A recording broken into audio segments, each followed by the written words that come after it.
Hello friends, welcome to the YouTube channel of verdict and views. आज हम समझेंगे meaning, nature and scope of contract. तो video को start करते हैं। तो सबसे पहले हम अपनी वीडियो में समझेंगे व्हाट इज एन अग्रीमेंट, क्योंकि कॉन्ट्रैक्ट को समझने के लिए हमें अग्रीमेंट को समझना पड़ेगा ही पड़ेगा, क्योंकि अग्रीमेंट पहली स्टेज होती है।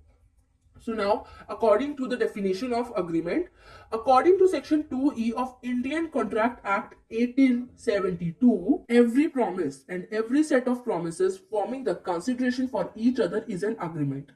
अब agreement के अंदर ना दो elements होते हैं। सबसे पहला element होता है promise। ओके, तो अग्रीमेंट के अंदर प्रॉमिस सबसे इंपॉर्टेंट है, और उसके बाद दूसरा एलिमेंट है कंसिडरेशन। दो एलिमेंट्स होते हैं, प्रॉमिस और consideration. Now what is the meaning of consideration? To give something in return, यानी कि किसी चीज के बदले कोई चीज देना। और जब अग्रीमेंट के अंदर प्रॉमिस और कंसिडरेशन दोनों आ जाएंगे तो वो एक अग्रीमेंट बन जाएगा। अब सबसे इंपॉर्टेंट बात ये भी है कि एक अग्रीमेंट के अंदर जो प्रॉमिस होता है वो दोनों पार्टीज की तरफ से होना जरूरी है। कोई एक पार्टी की तरफ से प्रॉमिस नहीं वर्क करेगा, बोथ द पार्टीज को प्रॉमिस करना जरूरी है। फिर अब एक एग्जांपल सीरीज को हम समझ लेते हैं। जैसे ए ने प्रॉमिस किया है बी को कि वो अपनी वॉच बी को देगा, और बी प्रॉमिस करता है ए को कि वो वॉच के बदले उसे 2000 रुपीज देगा। तो इधर दोनों चीजें हैं। पहला तो है प्रॉमिस जो ए ने बी से किया और बी ने ए से किया, और दूसरा आता है कंसिडरेशन जो कि है 2000 रुपीज। सो हेयर जब प्रॉमिस और कंसिडरेशन दोनों है तो they both are forming an agreement, they both are in an agreement. So this is agreement. Okay, तो ये अग्रीमेंट था। Now let's come to contract. So now first of all हम contract की definition को पढ़ लेते हैं। According to section 2H of Indian contract act 1872, contract is an agreement enforceable by law. अब इस डेफिनेशन का एक एक वर्ड बहुत इंपॉर्टेंट है, क्योंकि हमने पहले अग्रीमेंट इसीलिए पढ़ा था क्योंकि कॉन्ट्रैक्ट पहले एक अग्रीमेंट ही होता है। सबसे पहली स्टेज अग्रीमेंट होती है और उसी के बाद कॉन्ट्रैक्ट फॉर्म होता है। तो अब अग्रीमेंट से ये कॉन्ट्रैक्ट कैसे बनता है हम आपको ये बताते हैं, क्योंकि अग्रीमेंट से कॉन्ट्रैक्ट बनने के लिए उसके अंदर एक लीगल कंसिडरेशन होना जरूरी है। नाउ कंसिडरेशन हम सबको पता है, लीगल यानी कि वो कंसिडरेशन बिल्कुल लॉफुल और लीगल होनी चाहिए। जैसे कि ए और बी के बीच जो अग्रीमेंट हुआ था वॉच का, उसमें ए और बी ने ए को वॉच के बदले 2000 रुपीज देने का प्रॉमिस किया था। लेकिन अगर मान लो बी उसको ए को वॉच के बदले ड्रग्स देता, तो क्या वो एक लॉफुल कंसिडरेशन थी? नहीं थी, वो एक लीगल कंसिडरेशन नहीं थी। और अगर वो लीगल कंसिडरेशन नहीं थी तो वो एक कॉन्ट्रैक्ट नहीं हो सकता है। लेकिन जब हमारी लीगल कंसिडरेशन आ जाती है, यानी कि ए बी को वॉच देता है और बी ए को 2000 रुपीज देता है, तो वो एक कॉन्ट्रैक्ट बन जाता है, क्योंकि उसके अंदर कंसिडरेशन बिल्कुल लीगल है और वो एनफोर्सेबल बाय लॉ हो जाता है। अब उसके अंदर अगर दोनों में से कोई एक भी अपना कॉन्ट्रैक्ट को कंप्लीट करने से मना कर देता है तो कोर्ट बीच में आकर इंटरफेयर कर सकती है, और court can make that party to complete the contract. Court उस पार्टी को कॉन्ट्रैक्ट कंप्लीट करने पे मजबूर कर सकती है, क्योंकि कोर्ट किसी गलत चीज को सपोर्ट नहीं करेगी। दैट इज वाई लीगल होना कॉन्ट्रैक्ट का बहुत जरूरी है। Now it is an agreement or set of promises giving rise to obligation that can be enforced and recognized by law. Again, promises होना जरूरी है, consideration होना जरूरी है, तभी वो enforce होगा law के through. Now, an agreement becomes a contract when it satisfies all the essential and valid contract mentioned in section 2. एक agreement contract तभी बनता है जब वो सारे essentials को complete करता है जो कि section 2 के अंदर मेंशन है। तो एक तो लीगल कंसिडरेशन हम पढ़ चुके हैं, सेक्शन 2 के अंदर और भी ऐसे कई सारे एसेंशियल्स हैं जो एक वैलिड कॉन्ट्रैक्ट को बनाने के लिए इंपॉर्टेंट है। तो now will study how a contract is formed. तो सबसे पहले तो हम ये जानेंगे कि प्रॉमिस कैसे बनता है। सबसे पहले ऑफर और एक्सेप्टेंस आता है। ए बी को ऑफर करता है वॉच के लिए, बी ए को एक्सेप्टेंस देती है कि वो उसकी वॉच खरीदना चाहेगा, तो ये दोनों आपस में प्रॉमिस कर लेते हैं। नाउ प्रॉमिस बन जाता है। अब प्रॉमिस के बाद प्रॉमिस में ऐड हो जाता है कंसिडरेशन, यानी कि बी 2000 रुपीज देता है ए को, और फिर वो कंसिडरेशन ऐड होके अग्रीमेंट बन जाता है। नाउ अग्रीमेंट बनने के बाद क्योंकि उनकी कंसिडरेशन लीगल थी तो वो एनफोर्सेबल बाय लॉ हो जाता है और वो एक कॉन्ट्रैक्ट फॉर्म करते हैं। तो this is how they form a contract. हम आते हैं difference between agreement and contract. So सबसे पहले हम डिफरेंस में ओके तो सबसे पहले हम डिफरेंस में बात करेंगे मीनिंग की। अग्रीमेंट के अंदर प्रपोजल यानी कि ऑफर बहुत इंपॉर्टेंट होता है। ऑफर और एक्सेप्टेंस के बाद ही एक अग्रीमेंट बनता है क्योंकि वो एक प्रॉमिस के अंदर आ जाते हैं। और कॉन्ट्रैक्ट के अंदर अग्रीमेंट बहुत जरूरी है। पहले एक अग्रीमेंट फॉर्म होगा, फिर लीगल कंसिडरेशन के साथ वो एनफोर्सिएबल बाय लॉ हो जाएगा और एक कॉन्ट्रैक्ट फॉर्म करेगा। Then comes element. अग्रीमेंट का मेन एलिमेंट ऑफर और एक्सेप्टेंस है, जिसके बिना अग्रीमेंट नहीं हो सकता है। कॉन्ट्रैक्ट का मेन एलिमेंट है अग्रीमेंट, जो कि उसकी फर्स्ट स्टेज होती है, और एनफोर्सिबिलिटी, जो कि लीगल कंसिडरेशन के बाद आ जाती है, तभी कॉन्ट्रैक्ट बनता है। Now agreement is defined under section 2E and contract is defined under section 2H। Now agreement के अंदर कोई भी अग्रीमेंट रिटर्न होना ये नेसेसरी नहीं है, यानी कि रिटर्न हो भी सकता है but it is not necessary because ये प्रोमिसेस होते हैं। लेकिन कॉन्ट्रैक्ट के अंदर नॉर्मली लोग रिटर्न करते हैं अग्रीमेंट या फिर रजिस्टर भी करते हैं, क्योंकि आगे उसे को एनफोर्सेबिलिटी चाहिए होती है, तो रिटर्न और रजिस्टर नॉर्मल होता है वो। नाउ नेक्स्ट इज जो अग्रीमेंट है, जरूरी नहीं है कि वो अग्रीमेंट लीगल हो, उसके अंदर हर चीज लीगल हो, कोई legal obligation is not important there, but contract के अंदर लीगल होना जरूरी है, तभी वो एक कॉन्ट्रैक्ट कहलाएगा। Then in agreement every agreement need not to be a contract. सारे अग्रीमेंट्स कॉन्ट्रैक्ट नहीं हो सकते हैं बिकॉज कॉन्ट्रैक्ट लीगल होगा, लेकिन अग्रीमेंट सारे लीगल नहीं होते हैं। लेकिन जितने भी कॉन्ट्रैक्ट हैं वो सारे पहले अग्रीमेंट होते हैं, because agreement is first stage. Then scope. Agreement की जो स्कोप है वो वाइड होती है और कॉन्ट्रैक्ट की स्कोप जो है वो नैरो होती है, जिसे हम इस डायग्राम से समझ लेंगे। This is agreement a big circle and this is contract small circle. एक अग्रीमेंट के अंदर ये कॉन्ट्रैक्ट आता है। Okay so this is difference between agreement and contract. तो अब आते हैं नेक्स्ट पे, that is essential of a valid contract, जो कि सेक्शन 10 के अंदर मेंशन है। तो सबसे पहले एसेंशियल है हमारा टू पार्टीज, यानी कि एक कॉन्ट्रैक्ट के अंदर दो पार्टीज का होना बहुत इंपॉर्टेंट है। एक पार्टी तो ऑफ कोर्स कॉन्ट्रैक्ट नहीं कर सकती है, और दूसरी बात उनका एक लीगल एग्जिस्टेंस होना भी जरूरी है। वो कोई कंपनी हो सकती है जो कि रजिस्टर हो, जिसकी एक लीगल एग्जिस्टेंस हो, कोई स्कूल हो सकता है, कोई छोटी या बड़ी ऑर्गेनाइजेशन हो सकती है, या फिर कोई नेचुरल पर्सन भी हो सकता है, but legal existence is very important. Okay so next is agreement. Again contract की पहली स्टेज अग्रीमेंट होती है, तो अग्रीमेंट नहीं तो कॉन्ट्रैक्ट नहीं। Agreement is very important, essential of a contract. Then next is free consent. अब फ्री कंसेंट का मतलब होता है कि आपकी जो कंसेंट है, कंसेंट माने कि आपकी मंजूरी। कॉन्ट्रैक्ट के अंदर, कॉन्ट्रैक्ट को फॉर्म करने के अंदर आपकी जो रजामंदी है, आपकी जो मंजूरी है, वो बिल्कुल फ्री होनी चाहिए।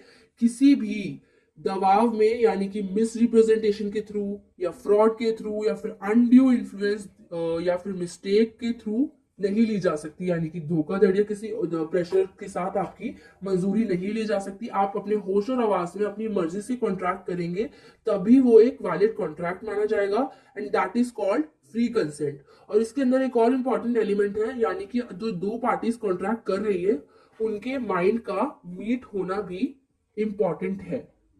ओके सो उसको हम एक और वर्ड से जान सकते हैं, that is consensus ad idem. इसका मतलब होता है मीटिंग ऑफ माइंड्स। तो जब तक माइंड मीट नहीं करेंगे कॉन्ट्रैक्ट फॉर्म नहीं होगा, माइंड मीट करेंगे तो कॉन्ट्रैक्ट फॉर्म हो सकता है। Now next is intention to create legal relationship. अब लीगल रिलेशनशिप का मतलब क्या है? दो तरीके के रिलेशनशिप हो सकते हैं, एक तो लीगल और एक होता है इनफॉर्मल रिलेशनशिप। इनफॉर्मल रिलेशनशिप जैसे कि फादर और सन का, दो फ्रेंड्स का, या फिर आप एग्जांपल ले लीजिए जैसे कि मैं और मेरे फादर, हम दोनों के बीच ये डील होती है कि अगर मैं 10th में 95% ले आती हूँ तो मेरे फादर मुझे एक लैपटॉप गिफ्ट करेंगे। ठीक है, तो ये हमारे बीच एक अग्रीमेंट बन जाता है। लेकिन मैं 10th में 97% ले आती हूँ, लेकिन मेरे फादर अब मना कर देते कि वो लैपटॉप नहीं दे रहे हैं। ठीक है, तो मैं क्या करूंगी, मैं उनको स्यू करूंगी बिकॉज एक वैलिड कॉन्ट्रैक्ट बन गया था ये? नहीं, because it is a informal relationship. हम अपने दोस्तों से भी ऐसे बहुत सारे प्रोमिस करते हैं, हर प्रॉमिस पर हम कोर्ट नहीं लेके जा सकते, so we can not sue them. So एक लीगल रिलेशनशिप होना इंपॉर्टेंट है, तभी वो एक वैलिड कॉन्ट्रैक्ट कहलाएगा। Now let's move further. अब आता है contractual capacity. Now what is contractual capacity? अब ऐसा तो नहीं कि हर कोई कॉन्ट्रैक्ट के अंदर आ सकता है, there are certain conditions to come in a contract. सबसे पहली कंडीशंस तो कि आप मेजर होने बहुत जरूरी हो, यानी कि आप 18 प्लस होंगे तभी आप एक कॉन्ट्रैक्ट फॉर्म कर सकते हो। Minor can not come in a contract. आप एकदम मेंटली फिट होना जरूरी है। अगर आप अनसाउंड माइंड के होते हो, लाइक आप मेंटली फिट नहीं होते हो, तो आप एक कॉन्ट्रैक्ट फॉर्म नहीं कर सकते हो। आपकी कोई क्रिमिनल आइडेंटिटी नहीं होनी चाहिए। अगर आप क्रिमिनल होते हो तो भी आप कॉन्ट्रैक्ट के अंदर कॉन्ट्रैक्ट के अंदर नहीं आ सकते हो। Law will not allowed any criminal to form a contract. दूसरा, अगर आप किसी चीज के नशे में हो, इफ यू आर इंटॉक्सिकेटेड, आपने ड्रग्स लिए या फिर आपने अल्कोहल पी है, तो भी आप एक कॉन्ट्रैक्ट फॉर्म नहीं कर सकते। आप अपनी प्रॉपर सेंसेस में ही एक कॉन्ट्रैक्ट फॉर्म कर सकते हो। एंड लास्ट इज, अगर आप किसी भी एनिमी कंट्री से हो, लाइक दो कंट्रीज के बीच वॉर चल रही है और उन दोनों के जो सिटीजन हैं वो आपस में कॉन्ट्रैक्ट करना चाहते हैं, तो अभी कॉन्ट्रैक्ट नहीं हो सकता है, बिकॉज दोनों कंट्री एक एनिमी कंट्री है, उन दोनों के बीच कोई कॉन्ट्रैक्ट नहीं हो सकता। अब आती है कंसिडरेशन की बात। As we know, to give something in return, जो बहुत इंपॉर्टेंट एलिमेंट है एक वैलिड कॉन्ट्रैक्ट का। Next is no unlawful consideration पे, यानी कि अगर आपकी कंसिडरेशन अनलॉफुल है, इलीगल है, तो भी आप कॉन्ट्रैक्ट के अंदर नहीं आ सकते हो। अगर आप जैसे मान लो कि आप ड्रग्स के अंदर डील कर रहे हो, ए और बी दोनों ड्रग्स के अंदर एक एग्रीमेंट कर रहे हैं, तो वो एक कॉन्ट्रैक्ट नहीं बन सकता है, because agreement can be illegal but a contract can not be illegal, क्योंकि उसे एनफोर्सिबिलिटी मिलेगी ही नहीं। Now next is lawful consideration. Again, lawful consideration बहुत ही एसेंशियल एलिमेंट है, उसके बिना वैलिड कॉन्ट्रैक्ट नहीं हो सकता है। Lawful object. अब ये section 23 of Indian contract act 1872 के अंदर मेंशन है कि लॉफुल ऑब्जेक्ट होना बहुत इंपॉर्टेंट है। लॉफुल ऑब्जेक्ट यानी कि जिस पर्पस के ऊपर कॉन्ट्रैक्ट हो रहा है, जैसे पहले एग्जांपल में था ए और बी वॉच के ऊपर कॉन्ट्रैक्ट कर रहे हैं, ठीक है, तो वॉच एक ऑब्जेक्ट है और वो एक लॉफुल ऑब्जेक्ट है, उस पर कॉन्ट्रैक्ट कर सकते हैं, ये पूरा कॉन्ट्रैक्ट बन सकता है। लेकिन वही अगर ए और बी दोनों ड्रग्स के ऊपर कॉन्ट्रैक्ट कर रहे हैं, तो वो एक लॉफुल ऑब्जेक्ट नहीं है, because it is illegal. So lawful object is very important, object आपका लीगल होना जरूरी है। Now next is scope of contract. तो स्कोप ऑफ कॉन्ट्रैक्ट में सबसे पहले हम ये समझ लेते हैं कि स्कोप होता क्या है। जैसे कि आप मान लीजिए आपने अपनी 11th में साइंस स्ट्रीम ली है। अब जरूरी तो नहीं कि आप साइंस स्ट्रीम लोगे तो आप सिर्फ डॉक्टर ही बनोगे, आपके पास बहुत सारी स्कोप है। आप इंजीनियर बन सकते हैं, आप टीचर बन सकते हैं, आप लॉयर बन सकते हैं, आप बहुत कुछ बन सकते हैं। Same with the contract. अब कॉन्ट्रैक्ट के अंदर भी ऐसा ही है।